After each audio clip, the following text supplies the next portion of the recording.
Halo Pak, di kesempatan kali ini saya akan memilih film The Akuntan untuk saya jadikan bahan analisa dari tugas di PES Vlog Psikologi.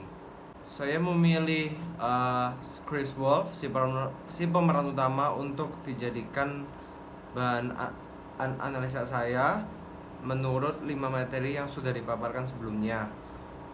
Chris Wolf ini dia bekerja sebagai akuntan, tetapi dia dilatar belakangi oleh keterbelakangan mental, yaitu Asperger syndrome atau high functioning form of autism. Tetapi dia memiliki kemampuan menghitung yang sangat lihai dan hebat.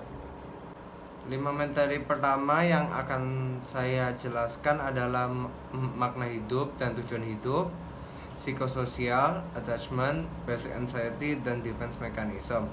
Untuk makna hidup dan tujuan hidup dari Chris Wolf, menurut hasil analisa saya, tujuan dan makna hidup dari Chris Wolf ini adalah untuk menyelesaikan semua tugas yang diberikan kepadanya sampai tuntas dan selesai tanpa meninggalkan satu hal sedikit pun. Hal ini dapat terlihat di film di mana sejak kecil ia sudah terbiasa untuk menyelesaikan semua tugas atau semua hal yang ia kerjakan. Jika tidak, ia akan menyakiti diri sendiri akibat cemas. Hal ini bisa dilihat pada saat ia hendak menyelesaikan satu puzzle tetapi kehilangan satu potongan puzzle, di mana ia menjadi cemas dan dia tambah menyakiti diri sendiri. Untuk psikososial, Chris Wolf sendiri berada pada tingkatan young adulthood, di mana seseorang lagi gencar-gencarnya untuk membuat hubungan dengan orang-orang di sekitarnya, di mana penerimaan mengakibatkan intimacy dan penolakan mengakibatkan isolation. Di dalam film ini, Chris Wolf terlihat bahwa ia ingin menjalin hubungan dengan Dana Cummings, rekan akuntan pada saat ia bekerja di Living Robotics, sebagai rekan kerjanya. Meskipun hanya sebatas rekan kerja, tetapi Chris Wolf sempat menyelamatkan nyawa Dana pas Dana dikejar oleh pembunuh bayaran. Dan pada di akhir film juga terlihat bahwa Chris memberikan lukisan mahal kepada Dana Cummings. Untuk attachment, Chris memiliki jenis attachment yaitu avoidant dismissive, karena menurut pemaparan teori, orang dengan tipe attachment avoidant dismissive ini biasanya merupakan orang yang suka menyendiri dan terkadang mensupras perasaannya. Dan hal ini dapat terlihat di dalam film, di mana Chris hidup menyendiri ketika dewasa dan menekan perasaannya dengan cara menyiksa diri. Untuk basic anxiety, Chris Wolf sendiri memiliki jenis neurotic defense sebagai anxiety defense-nya, dan memiliki detached personality. Hal ini bisa dilihat di dalam film bahwa Chris cenderung lebih hidup sendiri dan lebih mandiri.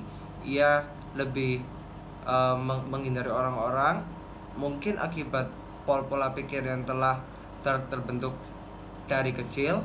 Dan pada saat ia cemas, ia biasa melantunkan puisi Salman Rushdie, di mana kebiasaan ini bermula pada saat ia masih kecil hingga ia dewasa. Jadi biasa puisi Salman Rushdie ini dia lantunkan kalau misalnya dia lagi cemas atau lagi anxious gitu.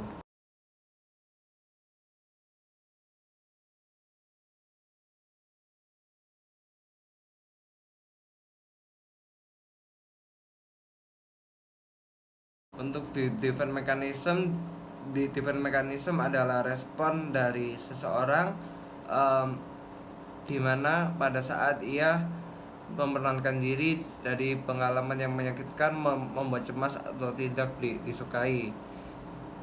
Untuk Chris Wolf sendiri, defense mechanism yang diderita Chris adalah supresi, di mana pada saat terjadi masalah, ia menyiksa diri sendiri dan menekan perasaannya dengan cara menyiksa diri sendiri.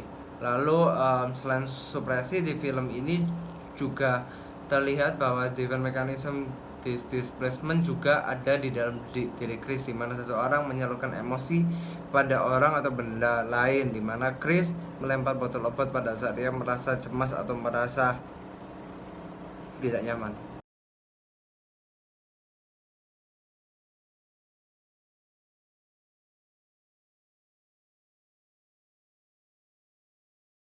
Menurut saya, metode yang paling tepat untuk dijadikan terapi oleh Chris Wolf ini adalah cognitive behavior, di mana semua itu berasal dari pola pikir.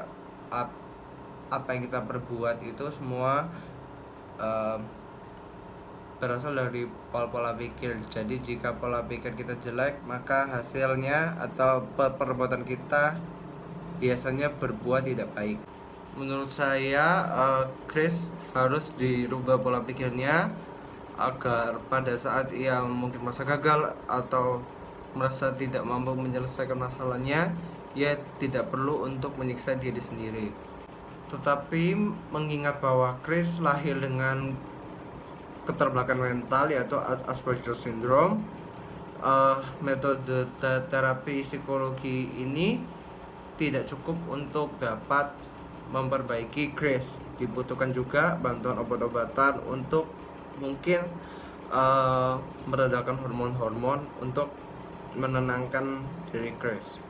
Saran saya, Chris membutuhkan keduanya, ya itu bantuan psikolog dan bantuan psikiater.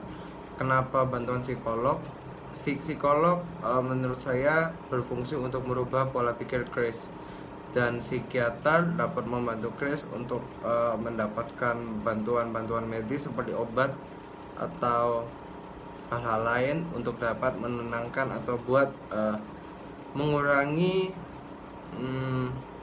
hal-hal yang tidak diinginkan yang diakibatkan oleh keterbelakangan mental Chris.